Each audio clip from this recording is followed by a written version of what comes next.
Good morning, ladies and gentlemen. This is part 4 out of 7 for the census model.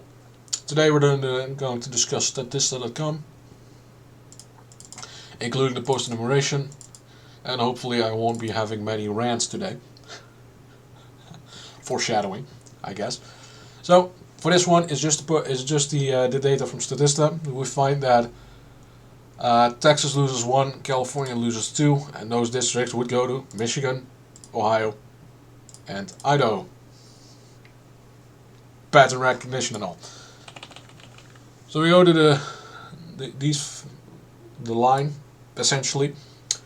Minnesota's 8th, Colorado's 8th, California's 50th, Michigan's 14th, Idaho's 3rd, Pennsylvania's 18th, Texas 38th, California's 51st, Florida's 29th, and West Virginia's 3rd.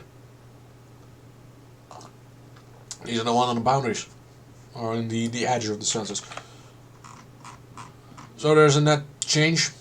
Again, Democrat states overrepresented, Republican states are underrepresented. Pattern emergent. Post enumeration. It's a little more cheeky, I think.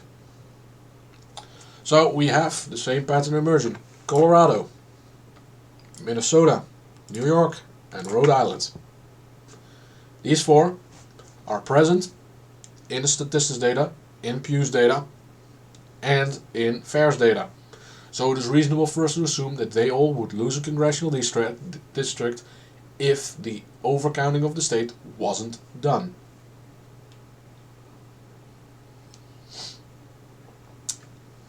Once again, these districts would move to Florida, Louisiana, Tennessee, and then pick and choose. I would say Idaho for these 4. And then California loses to Michigan and Ohio. Once again, receive their seat back. Again, we look at the pattern emergent here. We have Republican states, with the exception of Michigan, which is a leading Democrat state at this point. They would gain seats, and Democrat states would lose seats. Once again. Pattern emerging. Now, I've shown this to you now in 3, maybe 4 different ideas. So we have the census with the post enumeration already showing you that Democrat states are overrepresented, Republican states are underrepresented. This is just in accordance with the data of the Census Bureau itself. Then we showed you with, I showed you with the Federation of American Immigration Reform. Again, Democrat states overrepresented, Republican states underrepresented. Then we went Pew Research, the most Democrat-leaning research institute that I could find. Still overestimating Democrat support, underestimating Republican support. Statista, literally a neutral statistics collection funnel. Again, overrepresented Democrats, underrepresenting Republicans. There's a pattern here. If I were to include the Yale data, which I don't find reliable, we would find, once again, the same pattern. We have something here, very important for us to know. So what I want to do in the future, maybe I can do that. Redrawing the states using District Builder to show you how a fair census would look like, or how a fair redistricting would look like. So when it comes to redistricting, there are 2 hard boundaries. The first one, every district needs to have an equal population with a margin of 5%. That means we go back to our congressional districts. You know this number I calculated? It's there for a reason. Because this is the population that each single district should be striving for. Plus or minus 5%. Then the second one, the number of counties that are interrupted with their borders. So we go for an example, and I keep pulling up internet, whatever. So let's go with Arizona.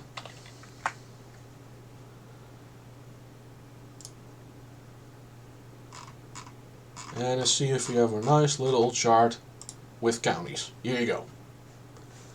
These counties should be uninterrupted as much as possible. Which is why you see Arizona's second district, which is Eli Cranes. It includes the three northern ones. And out of the top of my head, I don't know the names of these. So what I do know is this one is Maricopa, the absolute shit show. You have Pima, you have Yuma, and you have probably Pinal. Whatever. And the rest I don't really know. So you have Eli Crane, which has these three districts. I think this one is in... No, these two are partially included. And here you have Siscomani's district, so it's this one plus like half direction into Yuma. So it's a clusterfuck basically. That's funny because I've been to most of these cities. Note, I'm not from Arizona, but I have been to most of these cities. So let's go with Tennessee for an example. Once again, you'll find with the congressional districts. Let's see if I can find the map here. No. So yeah, once again, you have all these counties. And what you see is the idea is that most of these counties will be uninterrupted in their allocation in the census.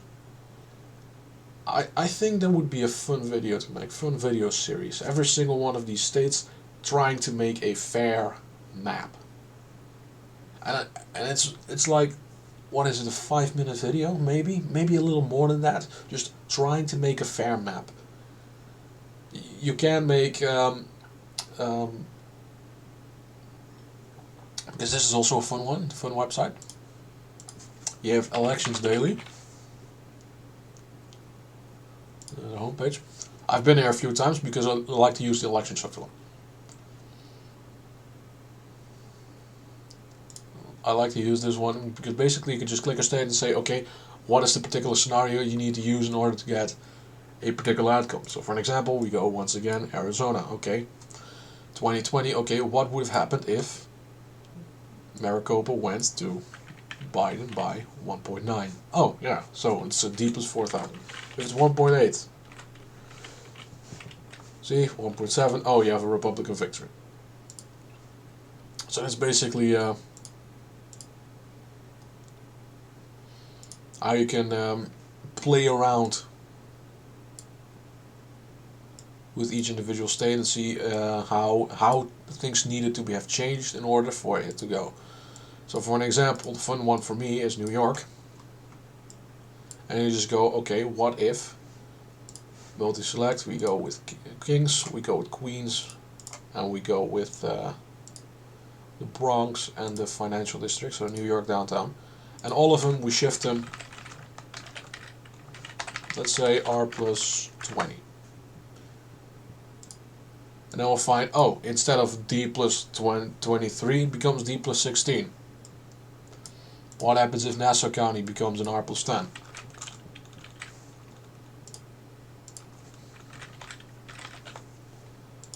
Oh, there you go. That's another point in the direction of the Republican. So basically, it's just you playing around with the data and seeing what needs to change in order to get a preferred outcome, I guess. And then you have the absolute crapshoot that is Alaska. And that's going to be a fun thing to watch next cycles around. Because of ranked choice voting. Absolute stupid system. Right, so this time my rants have been somewhat contained. I'm glad. I showed you once again. So this is the 4th video regarding the entire error correction and illegal immigrant compensation. And this is the 4th time in a row that I show you that Democrats are overrepresented. Apologies for that one. There's a pattern here, quite obvious, and it needs to be addressed. Thank you kindly for watching this video. Like if you did, subscribe if you want more of this kind of stuff, share the content if you think it's valuable information for others to know. If you have any recommendations for content, if you want me to talk about a specific subject, you want me to analyze something, you want me to do anything in that regard, feel free to suggest these kind of things. Sources are important for me, so if you can't provide me with a reputable source, I will probably ignore your request. And what I mean with reputable is you provide me with one-sided sources. So if a source is only advocating for one particular policy, for an example, regarding climate change, someone is always advocating for electric vehicles, and then they write something about diesel cars, I'm probably going to ignore it because of a very simple phrase, which is a ghost hunter will always prove that ghosts exist. Because if ghosts don't exist, then he doesn't have a job. Which means that if you're paid to investigate something, you will always prove that it exists. Or prove that you're correct. This is the main problem with the scientific process today. It is you getting paid by a particular person to investigate something with a predetermined conclusion. Scientific process is very simple. You investigate something. You do a theoretical background. You on the basis of the theoretical background, you make a hypothesis. Then you create a methodology to check the hypothesis, and the results will then either confirm or deny the hypothesis, to which you can create your conclusion. Most people in the scientific field today ignore this step. They simply say, we have a hypothesis, I want it to be exactly the same as the conclusion, and I'll create a methodology to prove it. They create models, they create measurement setups which are unfalsifiable. And that is not science, that's religion. This is exactly what you see with climate change, because they create setups that are unfalsifiable. That's a fact. And that's exactly why I don't want to involve myself with these lunatics, these cultists. I don't care.